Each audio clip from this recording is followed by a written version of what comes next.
하겠습니다. 오늘 금원에 보니까 겸손한 죄인이 교만한 천사보다 낫다 그랬습니다. 토마스 왓슨, 이 토마스 왓슨이라고 하는 분이 참 좋은 깊은 금원을 많이 우리가 소개받고 있고 우리가 좀 듣고 있는데 그런 것 같습니다. 겸손한 죄인이 교만한 천사보다 낫다. 나도 모르는 사이에 나를 자꾸 높일 때가 있죠. 나를 위에다 둘 때가 있죠. 특별히 나보다 약간 조금 주관적인 생각이죠. 좀 낫다 생각하는 사람 앞에서는 자기를 높이는 경향이 우리가 종종 있습니다. 근데 그것조차도 어리석은 거죠. 그렇죠? 참 귀한 금원인 것 같습니다. 계시하시는 하나님, 오늘 히브리서 1장 1절, 내일 말씀은 2절 말씀 우리가 듣습니다. 옛적에, 구약이죠. 선지자들을 통하여, 구약에는 많은 선지자들이 있었어요. 첫째 모세부터 있었잖아요. 사무엘, 또 이사야, 예레미야, 에스겔, 다니엘, 이런 많은 선지자들을 통하여 여러 부분과 여러 모양으로 그랬습니다. 여러 부분이란 말은 at many times라고 이렇게 표현하고 있습니다. at many times in various way 그랬습니다. 다양하게 선지자를 통하여 우리에게 말씀하셨어요. 계시하셨어요. 근데 이제는 이 모든 날 마지막에는 아들을 통하여 우리에게 말씀하셨으니 곧 이 아들을 만유의 상속자로 세우시고 또 그로 말미암아 모든 세계를 지으셨다 이렇게 말씀하고 있습니다. 여러분, 구약에는 정말 다양한 선지자들이 예수 그리스도를 드러냈습니다. 이제 예수님이 직접 이제 우리의 계시의 하나님의 계시의 수단이라 이렇게 우리가 볼 수 있습니다. 그래서 예수님 속에 하나님의 메시지, 하나님의 마음, 하나님의 뜻, 예수님 안에 하나님의 나라, 예수님 안에 하나님의 교회, 예수님 속에 우리의 가정, 예수님 안에 우리의 길이 다 담겨져 있습니다. 그래서 우리가 예수님을 바라보면 사실은 예수님 딱 바라보고 우리 인생을 살면 적어도 8, 90점은 맞는다. 여러분 이렇게 생각하면 될 듯 싶습니다. 오늘 고린도전서 15장 12절 말씀 우리가 듣도록 그렇게 하겠습니다. 여러분 예수님 부활하신 거 다 믿으시죠? 너무 예수님이 부활한 게 당연한 거고 그건 조금도 의심할 수 있는 그 근거가 우리에게는 0.1%도 없습니다. 그분은 부활하셨고 그 부활의 증거가 지금 교회입니다. 사실 이번 주에 새로 오신 분이 고백을 하는데 자기는 예수님이 부활해서 교회가 생겨난 줄 몰랐대. 그리고 예수님이 부활한 것도 몰랐대. 여러분 우리도 옛날에 그랬잖아요. 예수님 무슨 부활이라는 게 상상이나 합니까? 아니 여러분 죽었다가 다시 살아요? 이게 어떻게 있을 수 있는 일입니까? 세상의 학문에서는, 세상의 지혜로는 이걸 어떻게 설명할 수도 깨달을 수도 없는 것입니다. 그런데 성경 말씀을 통해서 예수 그리스도가 다시 살아나셨다는 것이 믿어지고 깨달아지고 그 부활의 믿음 위에 우리의 인생의 기초가 세워졌다. 야, 이건 얼마나 감사한지 모릅니다. 여러분 우리는요 죽어도 삽니다. 죽을 일이 많죠. 정말 죽게 될 때가 많죠. 우리가 살아가면서 끝이다 싶을 때가 얼마나 많습니까? 어떤 때는 더 이상 소망이 없어요. 더 이상 기댈 게 없어. 더 이상 희망이 없어. 그래도 우리는 다시 살아납니다. 여러분 이게 기독교입니다. 이게 예수님이 당신의 나라를 세우는 기초입니다. 전부입니다. 교회에서 부활을 뺀다? 여러분 이건 향교와 똑같습니다. 서당과 똑같습니다. 옛날 여러분 훈장님 선생님한테 가서 배우지 않습니까? 그거 똑같습니다. 교회에서 부활을 뺐어요. 그럼 예수님의 가르침만 있는 것입니다. 윤리 도덕적이고, 참 좋은 일 많이 하셨습니다. 부활을 뺀다면 그렇습니다. 그런데 예수님의 생애 가운데 부활이 모든 것들을 다 말해주고 꽃 피우게 되는 것입니다. 여러분, 예수님의 부활은 우리를 위한 부활입니다. 예수님 스스로의 부활이 아닙니다. 예수님은 부활할 필요가 없어요. 예수님 스스로는요. 근데 예수님께서 왜 부활하셨냐? 우리를 위해서 부활하신 거예요. 우리를 죽었다가 다시 살리기 위해서, 죽을 지경에서 살리게 돼서, 마지막 고난에서 살리기 위해서, 절대 절망에서 절대 희망으로 바꾸기 위해서. 그래서 우리는요, 부활의 믿음 위에 나의 인생이 건축되어지는 거예요. 이걸 잃어버리면 여러분, 우리는 방황하게 돼 있어요. 우리는 흔들리게 돼 있어요. 그러나 부활의 믿음이 딱 중심이 잡힌다 그러면 어떤 어려움, 어떤 환난 속에서도요 요동함이 없어요. 여러분, 우리는요 답답한 일 당해도 낙심할 필요가 없어. 왜? 부활의 우리 주님이 나와 함께 하시거든요. 박해를 받아도요, 여러분 박해 받을 때 신랑이 뭐라고 하고, 시어머니가 뭐라고 하고, 아들이 뭐라고 하고, 며느리가 뭐라고 하고, 남편이 뭐라고 하고, 아내가 뭐라고 하면요, 하나님이 나 버렸나? 왜 나에게 이렇게 어려움을 주시나? 아니에요. 여러분, 절대 그래도 버림받았지 않아요. 심지어는요, 거꾸로 트림을 당하여도 우리는 망하지 않습니다. 왜? 나는 부활이요 생명이. 나를 믿는 자는 죽어도 살겠고, 여러분, 우리는 죽어도 삽니다. 이게 아주 이게 DNA가 우리 속에 확 있어야 됩니다. 난 죽어도, 나는 거꾸로 트림을 당하여도 다시 시작한단 말이죠. 너무 멋있는 것입니다. 그래서 기독교는 다시 시작하는 나라입니다. 기독교는 다시 시작하는 땅입니다. 너무 멋진 것입니다. 자, 그런데도 불구하고 당시 부활을 전할 때 수많은 사람들이 예수님의 부활을 받아들이는 사람도 있겠지만 모르고 받아들이지 않고 무시하고 또 조롱하는 그런 이들이 있었을까요? 없었을까요? 있죠. 믿는 분들조차도 아직 부활이 안 오는 분들도 얼마나 많은데, 아니 부활은 머리로는 아는데 신앙적으로는 아직 부활 신앙이 없는 분들이 많아. 예수님 부활하셨어. 그래, 그런 것 같대.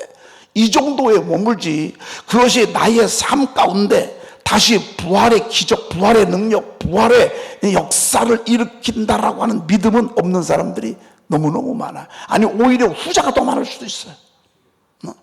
예수님의 부활한 거 다 믿어요. 아멘해요. 그런데 나는 부활의 믿음이 있냐? 없어요. 없어. 부활의 믿음이 없으니까 여전히 걱정하고 염려하고 두려워하고 떨고 말이죠. 부활의 믿음이 있잖아요. 그러면요, 얼마나 담대함을 우리에게 주신지 모릅니다. 자, AD 52년경 고린도시는 특별히 타락의 도시라고 그랬잖아요. 세상적인 도시, 음란한 도시, 우상숭배로 가득한 도시, 창질로 가득한 신전에 그런 25만 명 정도 모여지는 이 작은 도시에서, 거기에 무역항이라고요, 항구도시라고. 여러분, 항구도시가 어떤지 아시죠? 그런 속에 부활을 전한다?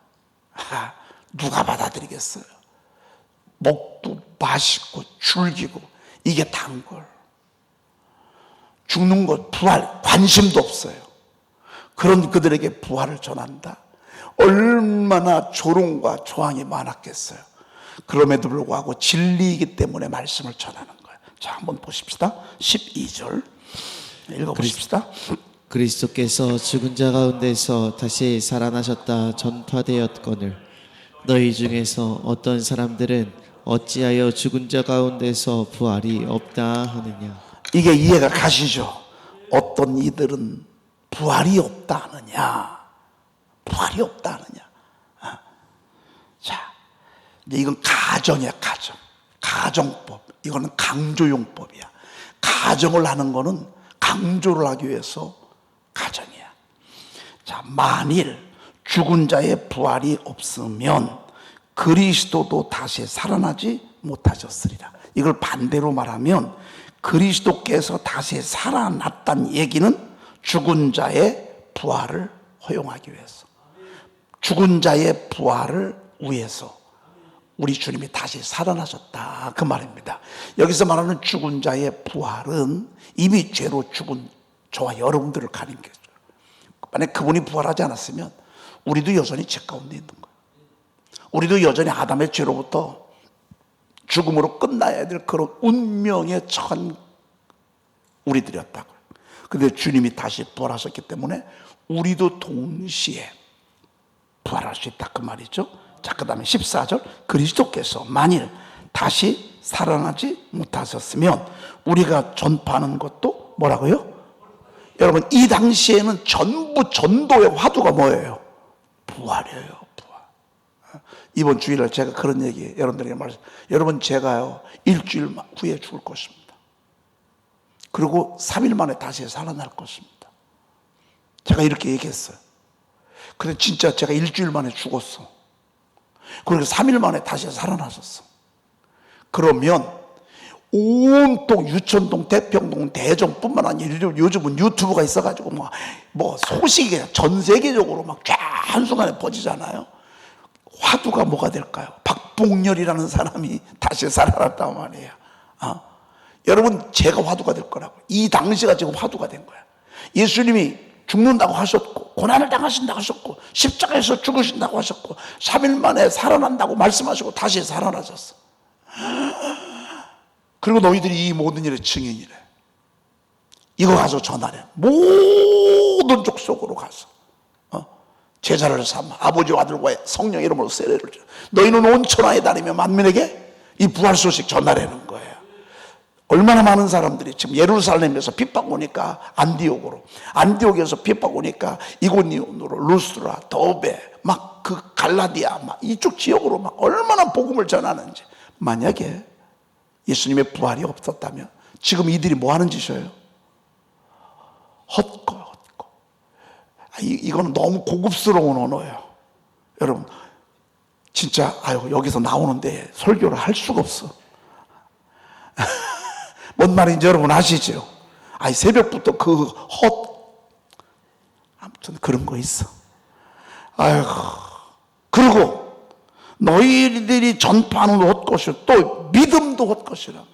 우리 부활의 믿음을 따라 나가는데, 교회가 그 당시 부활의 믿음 위에 공동체가 세워졌는데 이것도 헛거라, 그 말이야. 또 그 다음에 15절. 또 우리가 하나님의 거짓 증인으로 발견되리니 우리가 하나님이 그리스도를 다시 살리셨다고 증언하였음이라. 만일 죽은 자가 다시 살아나는 일이 없으면 하나님이 그리스도를 다시 살리지 아니하셨으리라. 그러면요, 거짓 증인 되는 거예요. 부활의 복음을 전하는 사람이 거짓말하고 다니는 거야. 완전히 사기꾼이요. 또 꼭 뭐가 되냐면 지금 신천지 같아. 얼마나 열심히 전도해. 그런데 그게 다 헛거예요. 하나님의 교회. 얼마나 그동안에도 수도 없는 많은 이단들이 많아서 다 헛거예요. 우리가 그렇게 했다, 그 말이죠. 그리고 만일 죽은 자가 다시 살아나는 일이 없으면 하나님이 그리스도를 다시 살리지 아니하셨으리라. 그러니까 하나님께서 예수 그리스도를 살리신 목적은, 포커스가 분명해요. 저와 여러분들을 살리시기 위해서. 그러니 예수님의 부활이요, 우리한테 얼마나 귀한 거예요. 우리를 다시 살리신다, 그 말이에요. 여러분, 다시 사는 게 얼마나 좋은 거예요. 무너지는 거 비참한 거예요. 그런데 무너졌다가 다시 살아난다고. 무너졌다가 일어나고 말이죠. 무너졌다가 일어나고, 무너졌다가 일어나고 말이죠. 그래서 하나님의 나라는요, 끝없이 부활로 새롭게 건축되고, 부활로 새롭게 건축되고. 여러분, 우리는 망하지 않습니다. 망해도 다시 일어납니다. 우리는 절대 절망 속에서도 다시 길이 열리는 줄입니다. 이게 부활의 믿음입니다. 놀라운 것입니다. 자, 그 다음에 16절. 만일 죽은 자가 다시 살아나는 일이 없으면 그리스도도 다시 살아나신 일이 없었을 이 말은 한 번 더 강조하는 거예요.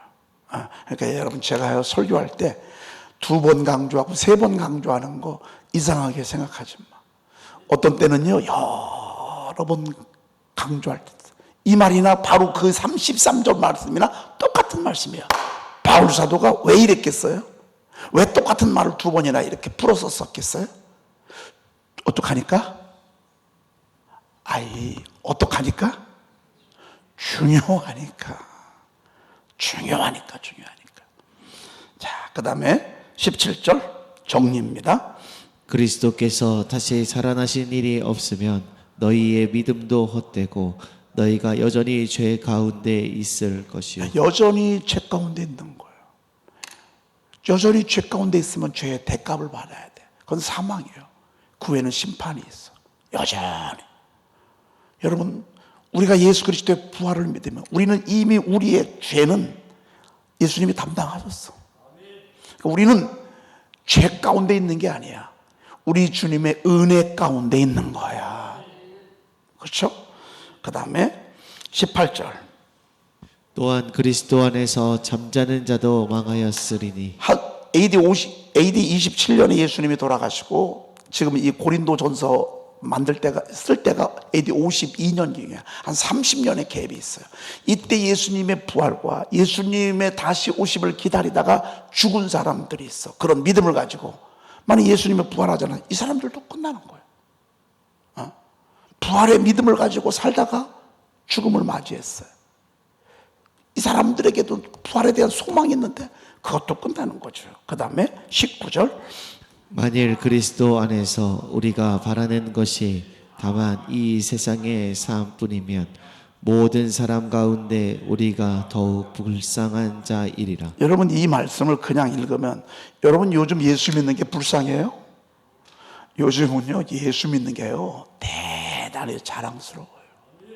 우리나라만 해도요 우리 민족의 독립운동가들이 전부 다 안창호 선생님, 조만식 선생님, 김구 선생님, 유관순 선생님, 이승만 대통령, 여운형 그 당시 국회의원인데 이분이 목사님이세요.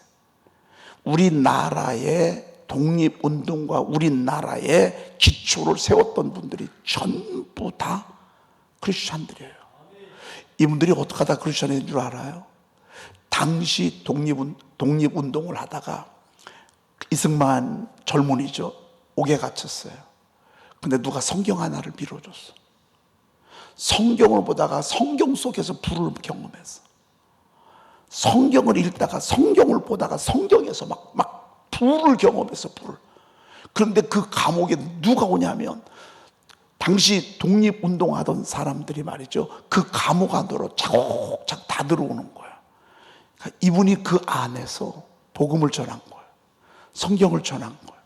그 당시 크리스찬들이 1%였어요. 1%. 자, 이렇게 시작한 그분들이요. 감옥 안에서 예수 믿고 감옥 안에서 성령 체험하고 우리나라를 세운 거예요. 야, 너무 놀랍지 않아요? 어? 너무 놀랍지 않아요? 우리는요, 예수 믿는 게 지금 자랑스러워. 그리고요, 여러분, 정치하는 분들 가만히 보면요, 전부 다 이 명절 때 오면 전부 다 교회 와서 예배 드린다고. 예. 앞으로도 우리 교회도요, 많이 올 거예요. 이분도 오고 저분도 오고요. 여러분, 근데 그분들요, 귀한 분들이에요. 우리나라를 위해서 걱정하고 염려하고 기도하는 귀한 분들이에요. 여러분, 우리나라에서 크리스찬이 된다라고 하는 것은요, 굉장히 자랑스럽고 영광스러운 거예요. 싱가포르 같은 데 가잖아요. 기독교 인구가 10%예요. 근데 기독교 인구가 10%가 싱가포르를 끌고 나가. 모든 경제, 정치, 교육, 무역, 또 어마어마해요. 여러분 미국 보세요. 미국은요 전 세계 핍박하고 박해하는 국가들의 경찰이야. 그런 나라들을 제재하고 말이죠. 사실 미국에서 요즘 건드는 나라들은요 전부 이슬람, 공산, 독재에 짓눌리는 그런 나라들을 지금 해방시키고 있다. 사실 우리가 겉으로 볼 때는 우리가 그렇게 볼 수 있지만 깊게 영적으로 바라보잖아요. 그러면 예수 믿다가 얼마나 많은 목사님들이 여러분 베네수엘라에도 갇히고 쿠바에도 지금 갇혀 있고, 사실은 이란도 지금도요 얼마나 엄청난 그리스도인들이 지금 박해받고 있는지 몰라. 이런 사건들을 통해서요 기독교 박해하는 나라들을요 하나님이 지금 일하고 손보고 계신다고 말이죠. 우리가 뭐 단편적으로 보면 그렇지만 깊게 영적인 시각으로 바라보면요 치는 나라들마다 전부 독재국가예요. 나는 뭐 그렇게 하고 싶은 마음은 없지만 이북도 한번 손 좀 봤으면 좋겠어. 이북도 한번 손 좀 봤으면 좋겠어. 아니 핀셋으로 꽂아서 죽이네. 아니 저거 하나만 죽으면 진짜 우리 이북, 죄 없는 우리 이북 동포들 다 살터인데 말이죠. 아유, 아니 좀 손 좀 봤으면 좋겠어. 이게 나랍니까 저게? 지금 짐승국가지 저게. 오죽하면 탈북하는 사람들이 우리나라에 와서. 여러분 만약에 저희 공산주의만 핀셋으로 제거가 되잖아요, 탈북한 전도사님들이 어마어마하게 많습니다. 지금 우리나라에 와서 신학교 공부해가지고서 지금 간증하고 말이죠. 그분들은 한 번 모이잖아요. 그 에스더 기도 운동이다 하면 월요일부터 금요일까지 24시간 풀로 기도해. 성경을 한 번 보면 막 그 자리에서 그냥 막 일도 끝내. 그렇게 어마어마한 그 주의 종들이요 지금 대기하고 있어요. 문만 열리잖아요, 이북 복음화되는 거 일도 아닙니다. 그리고요 이북에 복음화돼야 우리나라가 진짜 하나가 됩니다. 저기 다른 게 들어가잖아요, 그러면 하나 되지 않습니다. 여러분 우리나라도 지금 이념이 틀리니까 하나가 안 되잖아요. 이념은요 예수 안에서만 하나 돼요. 복음으로만 하나 됩니다. 지금은 이런 나라가 됐어요. 이런 세계가 됐어요. 근데 처음에는 예수 믿는다 그러면 죽는 거예요. 부활하신 예수님 전하는 거 듣고 나 예수 믿겠습니다 하잖아요. 그러면 이제 목숨하고 바꾸는 거예요. 집 뺏기죠. 감옥에 끌려가죠. 거기서 비참하게 맹수의 밥이 되죠. 수많은 사람들의 놀이객감이 되죠. 재산 뺏기죠. 그냥 여러분 저는 이탈리아 가봤어요. 카타콤에 한두 군데가 아니에요. 얼마나 많은지 몰라요. 지하 그 무덤들 말이죠. 이런 애기 무덤들이 얼마나 많은지 몰라요. 사람들이 그 빛 없이 그 지하에서 있다 보니까 키도 않고 그렇게를 313년을 지냈어. 그렇게를 태어나는 순간 부모님이 예수 믿어, 그 아이도 예수 믿어. 그 아이는요 세상에 빛 못 봐. 만약에 그리스도의 부활이 없다면 예수 믿는 사람이 얼마나 불쌍한 거야. 예수 믿다가 막 도망치는 거야. 여기 붙잡으러 온다면 또 막 여러분 중국 같은데 요즘 지하 교회까지도 이제 막 급습하잖아요. 그래서 막 붙잡아가고 막 이렇게 하잖아요. 지하 교인들 말이죠. 감옥에 갇혀. 예수님의 부활이 없다. 그들은 얼마나 불쌍해요. 여러분 우리가 조금 예수 믿을 때 박해도 받고 핍박도 받고 욕도 먹고 조롱도 받고 어떤 때는 우리 미움도 당할 수 있어요. 그래도 예수님이 부활하셨기 때문에 여러분 주님이 다 갚아 주실 거예요. 그리고 끝내는 여러분 손들어 주실 거야. 끝내는 여러분 손들어 주실 거야. 이게 부활이야. 이게 부활이고 하나님께서 우리에게 주시는 은총이야. 기도하겠습니다. 하나님 감사합니다. 너무너무 감사합니다. 무지한 저희들, 주님에게 등 돌리며 세상 속에서 살던 저희들에게도 구원의 은총을 베풀어 주셔서 부활의 복된 소식을 전해 듣게 하시니 감사합니다. 하나님 우리는 죽어도 삽니다. 살아서 믿으면 영원히 죽지 않습니다. 이 믿음 위에 하나님 나의 인생을 세워가도록 주여 도와주시옵소서. 부활하신 우리 주님이 이 재단을 이끌어 주시옵소서. 부활의 증인이 되는 교회가 되게 하옵소서.